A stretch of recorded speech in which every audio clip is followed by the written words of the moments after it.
लक्षवेधी क्रमांक 5.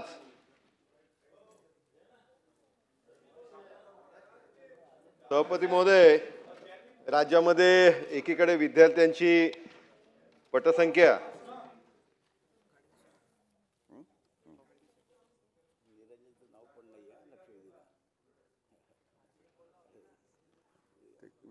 एकीकडे विद्यार्थी, मी पदवीधरचा आमदार आहे साहेब, त्याच्यामुळे विद्यार्थ्यांची जी ही संख्या कमी होत आहे आणि त्याच्यामुळे शैक्षणिक सत्राचं समग्र शिक्षण अभियानाच्या माध्यमाने जे युडाएसच्या आकडेवारीनुसार महाराष्ट्रात एकूण 1,08,000वर शाळा असून राज्यात 8,213 गावांमध्ये अद्यापही प्राथमिक शिक्षक नाही.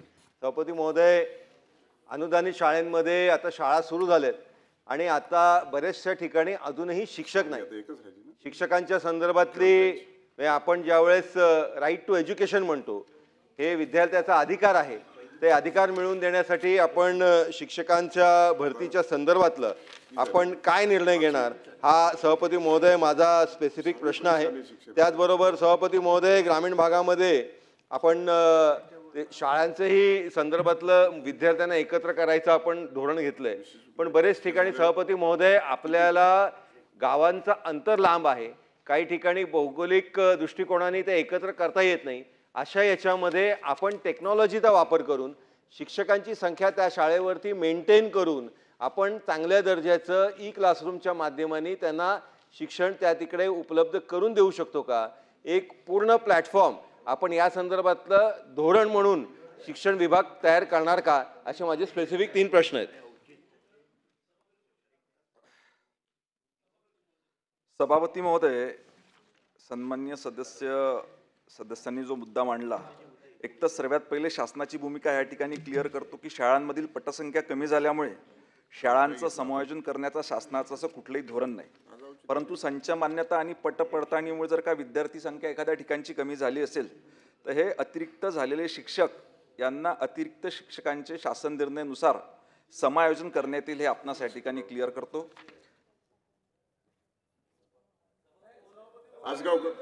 सभापती महोदय, या ठिकाणी जो लक्षवेधी मांडली गेली याच्यामध्ये जर बघितलं की विद्यार्थी संख्या कमी झाली तरी शाळा बंद केली जाणार नाही असं मंत्री महोदयांनी या ठिकाणी सांगितलं. परंतु 15 मार्च 2024च्या संच मान्यतेच्या निकषानुसार त्या ठिकाणी 20पेक्षा एकही विद्यार्थी जर कमी झाला तर 3 शिक्षक कमी केले गेले. त्या शिक्षकांचं तुम्ही समायोजन होणार म्हणून सांगितलंच, परंतु त्या ठिकाणी जे विद्यार्थी आहेत वाड्या वस्त्यावरचे त्यांच्या शिक्षणाची काय सुविधा होणार? कारण त्या ठिकाणी आपण दिले की प्रवास भाडं दिलं जाईल. पहिलीचा मुलगा प्रवास करून त्या ठिकाणी दुसऱ्या गावी जाणं शक्य नाही. त्यामुळं या बाबतीत माझा स्पेसिफिक प्रश्न आहे की 15 मार्च 2024च्या संच मान्यता निकषामध्ये आपण बदल करणार आहात का? आणि त्या वाड्या वस्त्यावरच्या ज्या शाळा आहेत की ज्याच्यामध्ये 19 पट असेल, 18 पट असेल, त्या शाळा चालू ठेवणार का? नाही, मूळ आपली लक्षवेधी होती की आपलं जेव्हा केंद्र सरकारकडे समग्र शिक्षा वार्षिक कार्ययोजना आणि अंदाजपत्रक मंजूर करण्याच्या वेळेस केंद्र शासनाने हे लक्षात आणून दिलं की आपल्या इथल्या प्राथमिक शाळा जवळजवळ 1650 गावांमध्ये प्राथमिक शाळा नाही आहे बा, आणि उच्च प्राथमिक शाळा ह्या 6563 गावांमध्ये नाही आहे असं त्यांनी निरीक्षण त्या ठिकाणी नोंदविलं.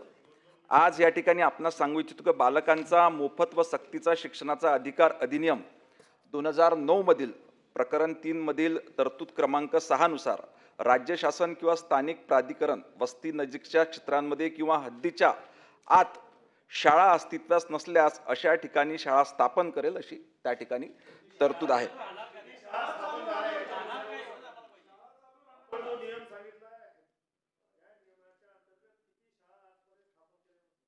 नाही, शाळा एक वस्तुस्थिती आपण समजली पाहिजे. एक मिनिट, हा तरतूद काय आहे मी या ठिकाणी सांगितलं. एक मिनिट, सोबत आपण एक वस्तुस्थिती पण जाणली पाहिजे की आपल्या राज्यामध्ये सर्व मिळून जवळजवळ 1,08,000 शाळा त्या ठिकाणी आहेत, आणि या 1,08,000 शाळांमधल्या जवळजवळ 18,000 शाळांची परिस्थिती अशी आहे की त्या ठिकाणी 20पेक्षा पटसंख्या कमी आहे. असं असताना देखील शासनाने ते कुठलीही शाळा त्या ठिकाणी बंद केली नाही किंवा काही केली नाही, म्हणजे त्याचं स्थानांतरही त्या ठिकाणी केलेलं नाही. नाही, शिक्षक अतिरिक्त केलं तर त्याचं समायोजन करणं चालू आहे. आता अनेक ठिकाणी शासनाच्या जिल्हा परिषदेच्या शाळा अशा आहेत की ज्या ठिकाणी पटसंख्या वाढते आहे, तर ज्या ठिकाणी पटसंख्या वाढते आहे त्या ठिकाणी आपण त्या शिक्षकांचं समायोजन त्या ठिकाणी करतोय. अभ्यंकर देतो देता देत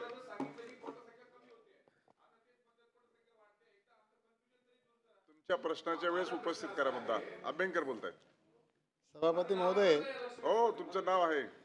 सभापती महोदय, मराठी, हिंदी, उर्दू ह्या ज्या प्रादेशिक भाषेमधल्या ज्या शाळा आहेत, या प्रादेशिक भाषेमधील माध्यमाच्या ज्या शाळा आहेत त्या ठिकाणची पटसंख्या मोठ्या प्रमाणात कमी होते आहे. त्याच्यामध्ये अनेक कारणामध्ये एक कारण हे आहे की शिक्षक मंजुरीचं आपलं जे धोरण आहे, शिक्षक संख्या मंजुरीचं जे धोरण आहे ते धोरण चुकीचं आहे. ते RT प्रमाणे नाही. RT हा देशाचा कायदा आहे. असं असताना सुद्धा त्या कायद्या अनुरूप अशा प्रकारचं धोरण आपलं नाही आहे आणि त्याच्यामुळे हे शिक्षक अतिरिक्त होतात. अतिरिक्त होणाऱ्या शिक्षकांना सामावून घेण्याकरता 1981ची नियमावली आहे. त्यामध्ये 26 नंबरचा जो नियम आहे त्यानुसार आधी त्या शिक्षकांना इतर शाळांमध्ये सामावून घ्यावं आणि नंतरच त्यांना मूळ शाळेमधून कार्यमुक्त करावं अशा प्रकारची तरतूद आहे. पण मुंबईमध्ये मात्र अशा प्रकारच्या या अतिरिक्त झालेल्या शिक्षकांना आधी कार्यमुक्त केलं आणि नंतर शाळांमध्ये त्यांना सामावून घेण्याचा प्रयत्न सुरू झालेला आहे. हे 81च्या नियमानुसार बरोबर नाही. त्या बाबतीत आपण दुरुस्ती करणार आहात का? आणि 2009चा जो RT ॲक्ट आहे त्यानुसार आपण 15 मार्च 2024चा GR हा दुरुस्त करणार आहात का? दुसरं एक आणखी आहे की प्राथमिक शाळा नसलेल्या 1650 गावी प्राथमिक शाळा आणि 6563 गावी उच्च प्राथमिक शाळा RTच्या कलम 6 नुसार सुरू करण्यास राज्य शासन परवानगी देईल का? कारण या ठिकाणी आपल्याला RTमध्ये आपणच आता नमूद केलेलं आहे की त्यामध्ये RTचं कलम 6 प्रमाणे ज्या ठिकाणी 1 किलोमीटरच्या परिसरामध्ये प्राथमिक शाळा उपलब्ध नाही त्या ठिकाणी प्राथमिक शाळा संख्येचं बंधन त्याच्यामध्ये नाही हे आपण नंतर नियमावलीमध्ये घातलेलं आहे.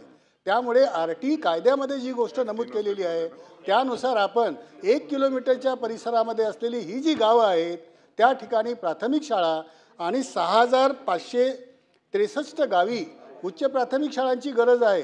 RTमध्ये 1 to 5 एवढंच सेगमेंट नाही आहे, 1 to 8 आहे. त्यामुळे प्राथमिक शाळा या ठिकाणी त्याच्यामध्ये 5वीच्या नंतर 6वी 7वी 8वी हे वर्ग आपण त्या ठिकाणी सुरू करणार आहात काय? त्यानंतर RT विचार प्रश्न आहे डायरेक्ट प्रश्न आहे. RT नियमावलीतील नवीन शाळेकरता किमान 20 विद्यार्थी उपलब्ध असावेत ही अट आपण क्षमापित करणार आहात काय? सन्माननीय सदस्यांनी सर्वात पहिले विचारलं की मुंबईमधले जे शिक्षक की पहिले समायोजित केले नाही अतिरिक्त ठरविल्यानंतर, हे मी या ठिकाणी क्लिअर करू इच्छितो की पहिले त्याचं समायोजन करण्यात येईल आणि त्याच्यानंतरच त्याला त्या मूळ ठिकाणावरून कार्यमुक्त करण्यात येईल. दुसरं नाही, आपण ते दुरुस्ती करू, त्याच्यामध्ये काय हरकत नाही. नंतर एक आपलं म्हणणं आहे की शाळा ह्या ज्या केंद्र सरकारने नोंद ह्या ठिकाणी करून दाखवली, मी आपल्याला सांगितल्याप्रमाणे करणार त्यांचं.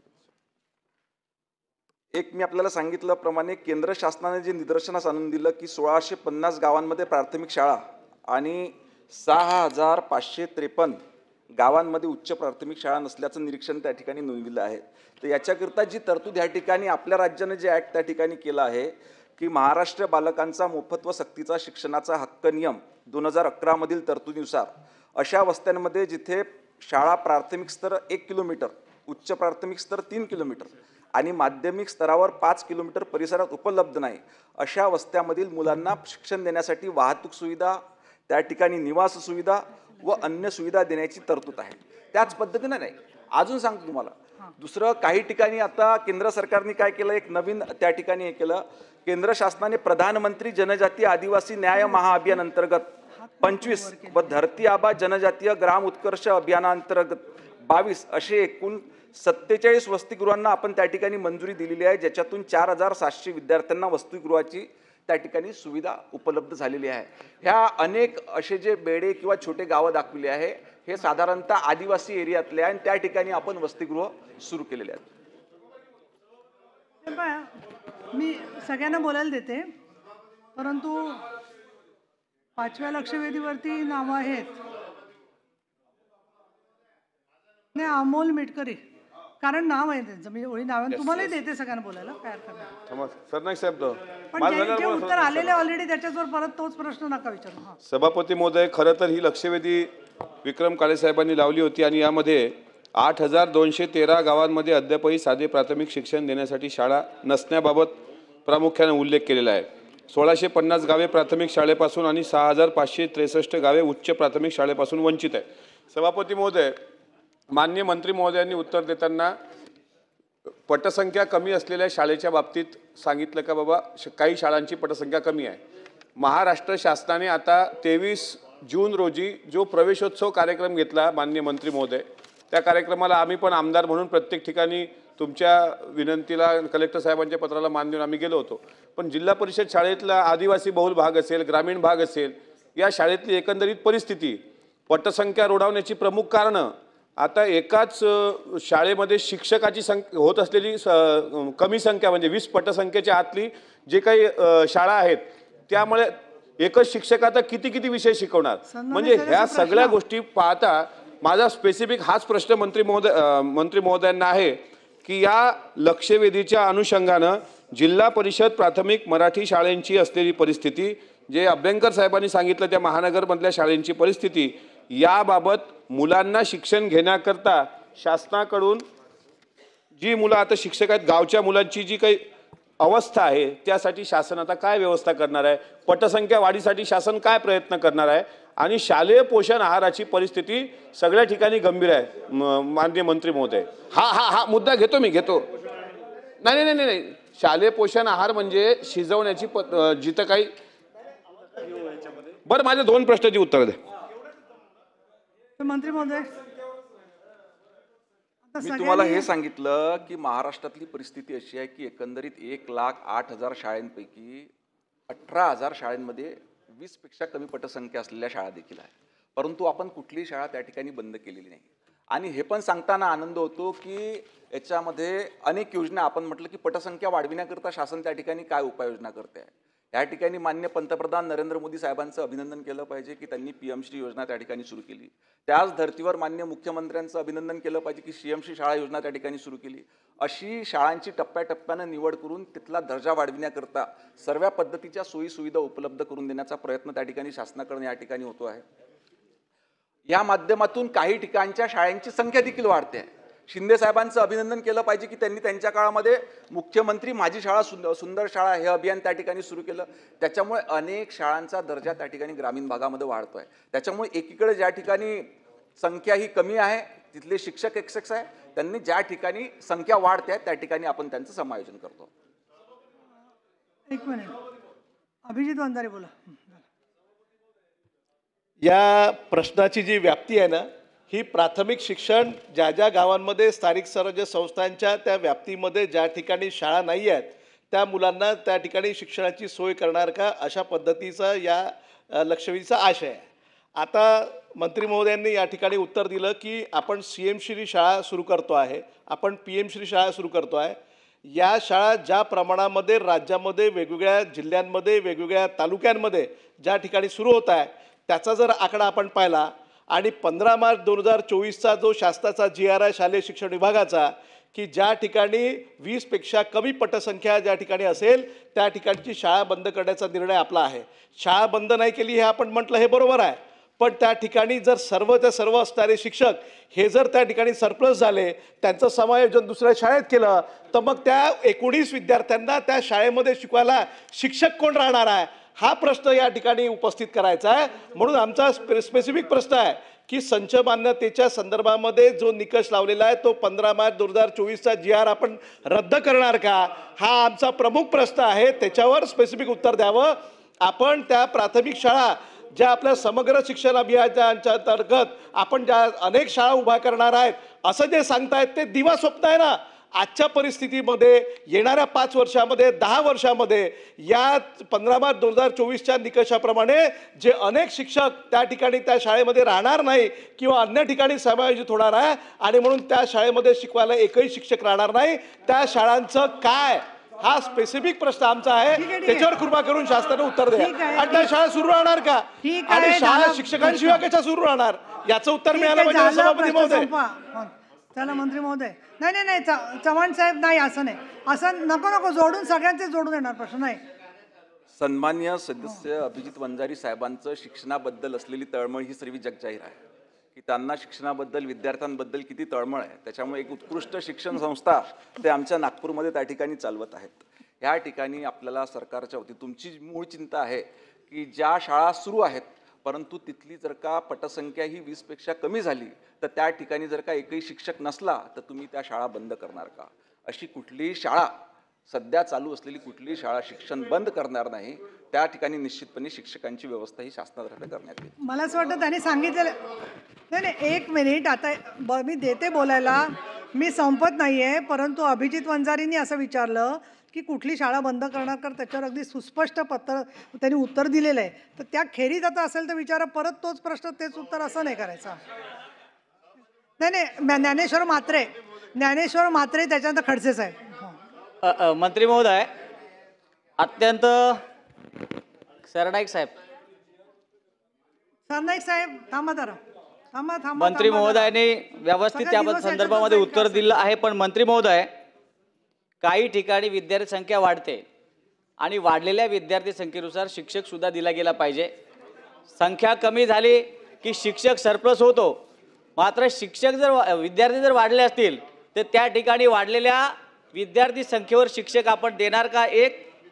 दुसरं, 15/3/2024च्या ज्या संचमालेच्या निकषामधला एकच विषय फक्त या ठिकाणी सांगतो की डोंगराळ, दुर्गम, आदिवासी भागाची जी पटसंख्या कमी होत आहे त्याला 15, 20, 25चा असा निकष होता पूर्वीचा. तर तो निकष आपण अंमलबजावणीमध्ये आणणार का, अशी आपल्याच विनंती आहे. निश्चितपणे तो निकष अंमलबजावणीत आणण्यात येईल, याच्यात कुठलीही शंका नाही. सन्माननीय एकनाथजी खडसे. सभापती महोदय, मंत्री महोदयांचे उत्तर जे आहेत, मंत्री महोदय आपण एका बाजूला उत्तर देतात की 20च्या आत संख्या जर झाली तर त्या ठिकाणी 2024च्या GR नुसार ती शाळा बंद करण्यात येईल, म्हणजे तिथला शिक्षक ट्रान्सफर करण्यात येईल. आत्ता उत्तरामध्ये असं दिलं आहे तुम्ही की 19 जरी विद्यार्थी झाले तरी आम्ही ते शाळा सुरू ठेवू. मग बिना ड्रायव्हरची गाडी असते तशी ते बिना शिक्षकाची शाळा सुरू राहणार आहे का, हा माझा पहिला प्रश्न. आणि दुसरा प्रश्न असा आहे की ठीक आहे, ज्या ठिकाणी तुमच्या शाळांच्या संदर्भामध्ये विद्यार्थी संख्या आहे कमी, त्या ठिकाणी तुम्ही त्या ठिकाणी शिक्षकांच्या संदर्भामध्ये कमी किंवा अधिक शिक्षक करण्याच्या संदर्भात निर्णय घेणार आहात.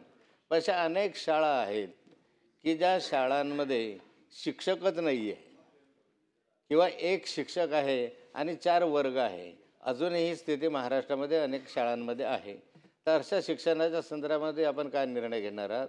आणि अशा अनेक शाळा आहेत. आता माझ्याच मतदारसंघामधली एक जलचक्र बुद्रुक भोजवळ तालुक्यामधली शाळा आहे की जे शाळा 1ली ते 7वीपर्यंत सुरू आहे, म्हणजे होती.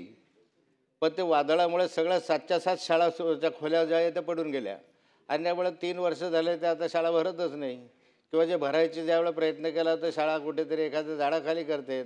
आणि अशा ठिकाणी ते शिक्षक कमी करणं किंवा जास्त करण्यापेक्षा त्या शाळा खोल्या बांधकामाची काही व्यवस्था करणार आहेत की आपण काही या शाळा बंदच करायच्या प्रश्न घ्या अशा ठिकाणी. म्हणून या प्रश्नाचे उत्तरं मला मंत्रिमंडळाकडून अपेक्षित आहे. ठीक आहे मंत्री महोदय. सभागृहाचे ज्येष्ठ सदस्य सन्मान्य नाथाभाऊ यांनी जी गोष्ट लक्षात आणून दिली की स्पेसिफिक काही ठिकाणी संख्या वाढलेली असताना देखील त्या ठिकाणी शिक्षक नाहीत, निश्चितपणे बाब तपासण्यात येईल आणि त्या ठिकाणी शिक्षकाची व्यवस्था करण्यात येईल. दुसरं, आपण शाळाची दुरावस्थेबद्दल बोलले की काही शाळा ह्या त्या ठिकाणी झाडाखाली भरतात किंवा काही. आपण सर्वजण जाणतो की ह्या सर्व शाळांची दुरुस्ती करण्याकरता करोडो रुपयाचा निधी आपला जिल्हा नियोजन समितीमध्ये उपलब्ध असतो. त्याच पद्धतीनं आपल्या आमदार निधीतून जर का तातडीनं त्या ठिकाणी आवश्यकता आहे तर आपण आपल्या आमदार निधी म्हणून तात्काळ दिलं पाहिजे आणि शिक्षणाची व्यवस्था निश्चितपणे त्याच ठिकाणच्या लोकप्रतिनिधी उपलब्ध करून दिली पाहिजे. नाही 60 खोल्या नाही, परंतु जिल्हा नियोजन समितीमध्ये भरपूर मोठी तरतूद त्या ठिकाणी उपलब्ध करून दिलेली आहे. खडसे साहेब दुसरा हा ते सांगतायत. विषय आजच्या लक्षवेधीच्या अनुषंगानं नाही, तरी सन्मान्य सदस्याचा सन्मान ठेवताना आपण हे उत्तर त्या ठिकाणी दिलं. एक मिनिट लिंगाडे साहेब. नाही तुमचं समाधान झालं नाही, पण मंत्री महोदय असं सांगतायत. अहो पण प्रश्न विचारल्यानंतर त्यांनी सांगितलं की याचा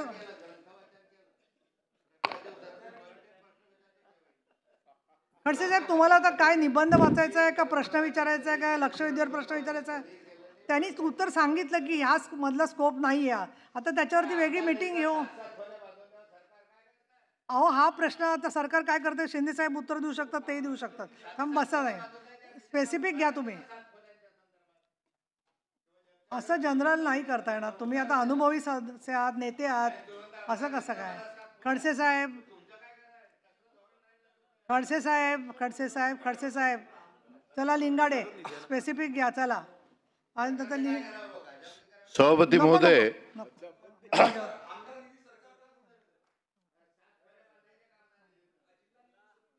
सभापती महोदय, मंत्री महोदयांनी आता प्रश्नाला प्रश्न घ्या चला. मंत्री मला 6व्या लक्षवेधीकडे मंत्री महोदयांनी जायचंय. आता सरनाईकांची लक्षवेधी सांगितलं आहे पुढची. की शाळांमधली विद्यार्थी संख्या जरी कमी असली तरी आम्ही शाळा बंद करणार नाही आणि समूह शाळेचा शासनाचं कोणतंही धोरण नाही, असं आत्ता या ठिकाणी सांगितलं. मग बुलढाणा जिल्ह्यामध्ये आत्ता 35 शिक्षक आपण निलंबित केलेत की त्या ठिकाणी विद्यार्थी संख्या कमी झाली म्हणून. तर मग याचं पण आपल्याला उत्तर द्यावं लागेल की त्या ठिकाणी आपण म्हटलं की विद्यार्थी संख्या कमी झालं तर शिक्षकांना आम्ही दुसरीकडे समायोजन करू. मग बुलढाणा जिल्ह्यात आपण समायोजन न करता 35 शिक्षकांना आपण निलंबित केलेलं आहे, त्याबद्दल आपण सांगावं. निर्णय घेण्यात येईल. ठीक आहे. शशिकांतजी शिंदे.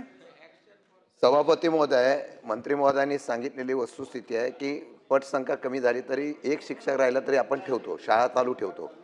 पण जिथे जास्त पटसंख्या असताना सुद्धा शिक्षक अपुरे आहेत त्याच्याबद्दल आपण तत्काळ त्या ठिकाणी नियोजन करणार का? एक, बऱ्याच शाळेमध्ये 2 शिक्षक 4 शिक्षकांचं काम करतात, एक शिक्षक 3 शिक्षकांचं काम करतात, त्याची त्रुटी भरून काढणार का? दुसरा, आपण एक पॉलिसी ठरवली होती.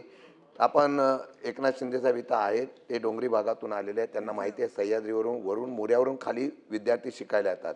तिथे आपण धनगरपाडा असतो, मोरे असतात, तिथे शिक्षणाची सेवाच नव्हती. तर आपण धोरण ठरवलं आणि तिथं काही शाळा अनुदानित आपण मंजूर करण्याचा प्रयत्न केला. आपला निर्णय काय, 22-23च्या संच मान्यतेनुसार 10वीची शेवटच्या वर्गाची पटसंख्या डोंगरी निकष विद्यार्थी 20पेक्षा कमी असल्यास त्या शाळेला अनुदान देत नाही. आता 23-24ची मान्यता अनुदाने वितरित होणे आवश्यक होते, परंतु तसे न झाल्यामुळे अजूनपर्यंत त्यांना अनुदान मिळालं नाही. हे मोफत सेवा करतात विद्यार्थी शिकावं म्हणून. शिंदे साहेब प्रश्न. तरी या ठिकाणी जावली तालुक्यामध्ये एक उदाहरण देतो. कुसुंबी मुरा म्हणून आहे, तिथं 7वीला मुली खाली शाळेला येऊ शकत नव्हत्या, तिथं संस्था चालू आहे. 23-24 आणि 24-25ची या संच मान्यता पाहून अनुदान जे आपण देतोय टप्प्याटप्प्याने ते मंजूर झालं नव्हतं. ते अनुदान देण्याच्या संदर्भातून आपण धोरणात्मक निर्णय घेणार आहे काय डोंगरी भागातल्या. एक तर पहिले शिंदे साहेबांचं अभिनंदन केलं पाहिजे की तुम्ही सांगितलं की काही ठिकाणी त्या ठिकाणी विद्यार्थी संख्या वाढते आहे. हे कशाचं लक्षण आहे? कारण मागच्या 10 वर्षापासून सरकारने जे वेगवेगळे उपक्रम राबविले, आत्ताच मी सांगितलं की शिंदे साहेबांनी जी योजना आणली, मुख्यमंत्री माझी शाळा सुंदर आता मला बोलू द्या, मी तुमचं ऐकलं, आता मला तुम्ही अभिनंदन केल्यामुळे ते गोंधळून गेले. जी योजना सन्मान्य शिंदे साहेबांनी सुरू केली होती, मुख्यमंत्री माझी शाळा सुंदर शाळा, त्याचा उपक्रम इतका चांगला राबविला गेला की वर्ल्ड गिनीज बुक रेकॉर्डमध्ये त्याचं नाव त्या ठिकाणी घेण्यात आलं. असे वेगवेगळे उपक्रम त्या ठिकाणी नोंदविण्यात आले. आणि आत्ताच आपल्या दुसऱ्या सदस्यांनी सांगितलं की यावर्षी शाळा प्रवेशोत्सव हा कार्यक्रम त्या ठिकाणी सरकारच्या वतीनं घेण्यात आला. आपल्यातले बरेचसे प्रतिनिधी शाळेच्या पहिल्या दिवशी त्या ठिकाणी शाळेत गेले. राज्यमंत्री म्हणून मी देखील बँड्राच्या एका महानगरपालिकेच्या शाळेमध्ये त्या ठिकाणी गेलो आणि आपल्याला म्हणजे मला तर विश्वास वाटत नव्हता अभिजित भाऊ का 1150 विद्यार्थी महानगरपालिकेच्या शाळेमध्ये त्या ठिकाणी होते.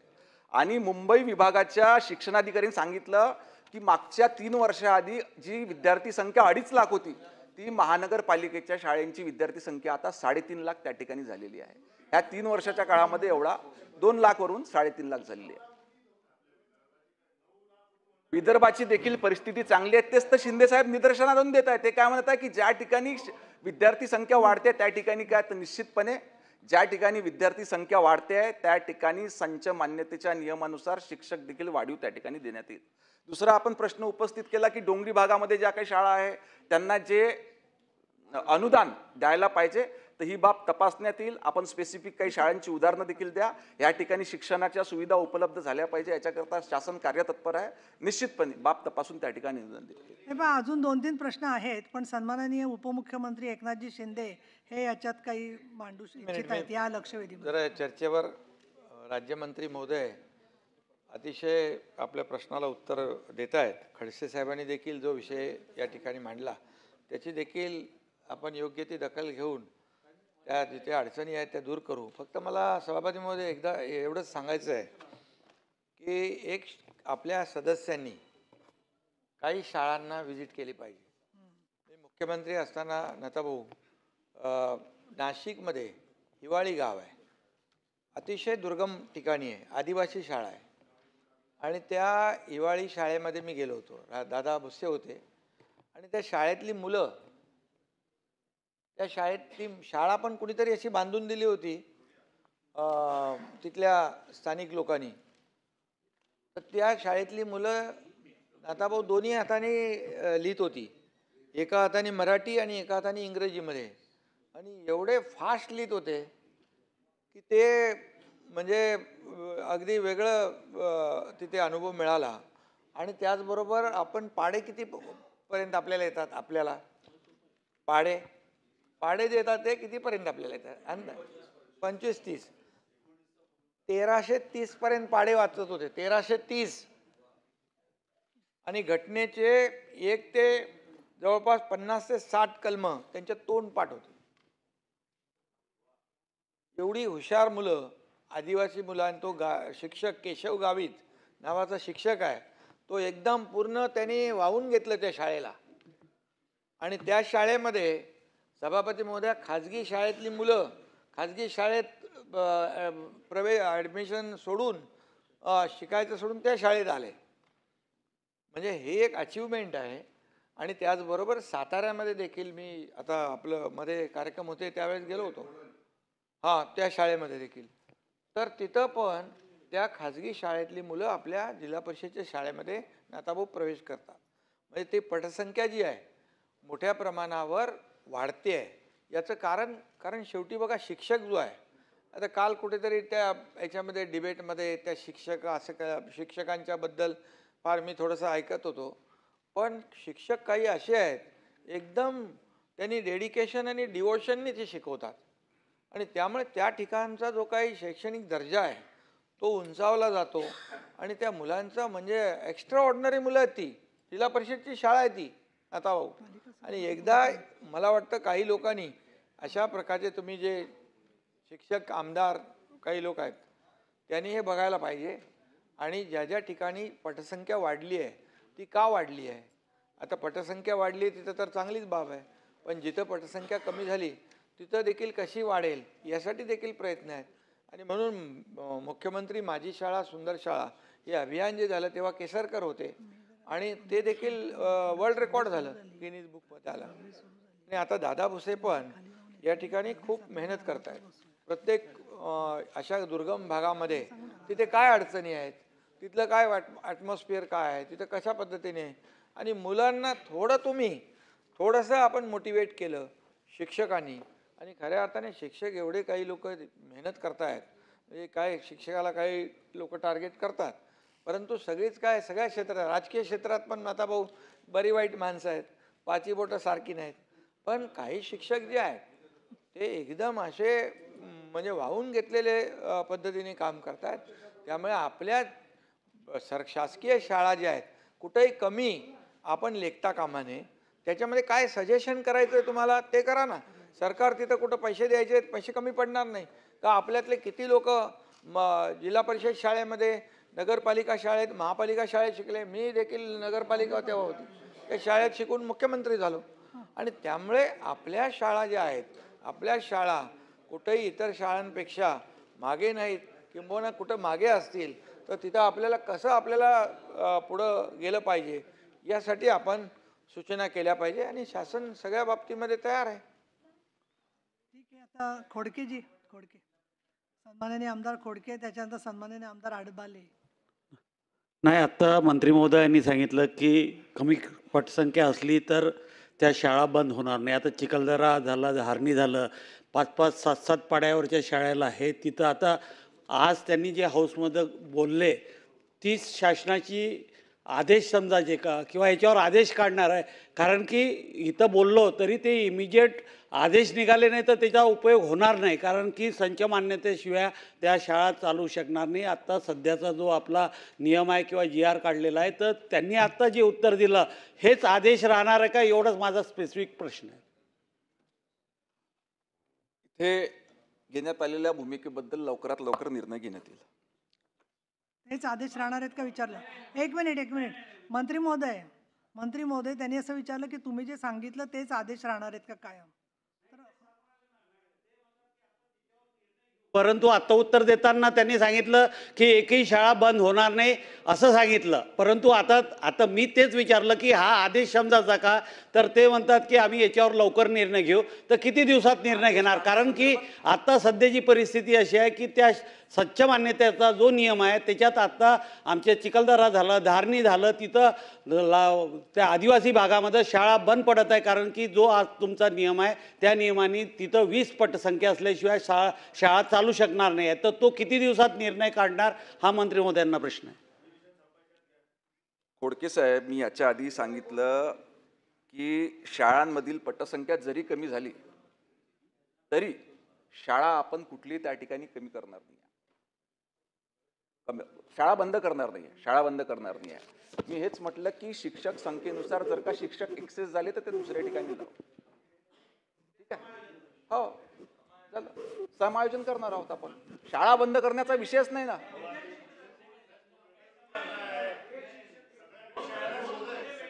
एकेकाने बोला. चव्हाण साहेब खाली बसा. एकेकाने बोला. हो संच मान्यतेच्या नियमानुसार निश्चितपणे त्या ठिकाणी शिक्षक उपलब्ध करून देण्यात येईल. बरं, आता विचारायचं का राहिलंय का बाकी काय? आडवाले विचार. आता काय पुढे चाला ना सर, नाही तुमची पुढची लक्षवेधी आहे. एका शेवटचा विषय.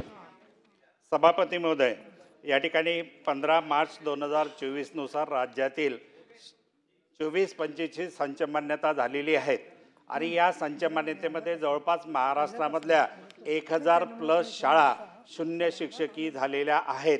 हे 15 मार्च 2024च्या शासन निर्णयातील मुद्दा क्रमांक 6.1चं सुद्धा त्या ठिकाणी उल्लंघन करण्यात आलेलं आहे. त्या ठिकाणी 0 ते 20पर्यंत विद्यार्थी असेल तर 1 परमनंट शिक्षक आणि 1 सेवानिवृत्त शिक्षक देण्याचं त्या शासन निर्णयामध्ये मान्य केलेलं आहे. तरी पण या ठिकाणी 15 मार्चच्या शासन निर्णयाचं उल्लंघन करून 24-25ची संच मान्यता झालेली आहेत आणि या मोठ्या प्रमाणामध्ये 1000+ शाळा शून्य शिक्षकी झाल्यामुळे या शाळेतील विद्यार्थ्यांचा प्रश्न निर्माण झालेले आहेत. शिक्षकच नसेल तर त्या शाळा बंद पडल्याशिवाय राहणार नाही. त्याच्यामुळे त्या विद्यार्थ्याचा समायोजनाचा सुद्धा त्या ठिकाणी प्रश्न झालेला आहे. तर या ठिकाणी 15 मार्च 2024च्या शासन निर्णयामध्ये सुधारणा करून नव्याने संच मान्यता करणार का? सन्मान्य सदस्यांनी मानलेली बाब तपासून त्याच्यावर कारवाई करण्यात येईल. ठीक आहे. तर लक्षवेधी 6वी आता खूप वेळाच्या. बरं बोला, चला. सगळी उत्तरं मिळाली आहेत तुम्हाला, पण बोला. आदरणीय सभापती महोदय, धन्यवाद. मुळात ह्या विषयासंदर्भात एक तर असं आहे की एवढ्या 1000 जे काय 8000 गावं आहेत ज्या शिक्षणापासून वंचित आहेत, प्राथमिक शिक्षणापासून, ही बाब काय आपल्या महाराष्ट्रासाठी भूषणावं नाही आहे निश्चितपणे. बोलायचं नाही, प्रश्न हा प्रश्न बोलतोय मी की यात जर मार्ग काढायचा असेल तर शासनाने या 8000 गावांत जर शाळा सुरू करायची असेल तर त्यासाठी जो निकष केलेला आहे 15 मार्चच्या GRचा, ते निकष त्यात तुम्ही शिथिलता देणार आहात का? ते वेगळे निकष तुम्ही लावणार आहात का त्याला? त्याशिवाय तिथे शाळा सुरू होऊ शकत नाही. आणि नसेल तर माझं मत असं आहे की सगळंच मी करतो म्हटलं तर शासनाला हे शक्य नाही आहे. त्यामुळे शासनानं जवळच्या काही अनुदानित शैक्षणिक संस्था आहेत आपल्या, आपण अनुदान देतो, त्या संस्थांना बंधन करा की या गावात तुम्ही शाळा सुरू केलीच पाहिजे किंवा या गावात हे वर्ग सुरू केलेच पाहिजेत आणि त्याला शिक्षक त्यांनी दिले पाहिजेत, कारण आपण ऑलरेडी त्यांना अनुदान देतो. त्यामुळं थोडंसं निकष कुठेतरी बदलले जावेत, ही माझी एक स्पेसिफिक मागणी आहे. आणि दुसरं आर टी ईच्या नियमानुसार बाकीचे सगळे निकष बघतो आपण आर टी ईच्या नियमानुसार. आता संच मान्यता करताना मात्र आर टी ई आपण बघत नाही, आर टी ईचा नियम आपण लागू करून घेत नाही. त्यामुळे अनेक शाळासुद्धा आज कमी शिक्षकावर चालवल्या जात आहेत.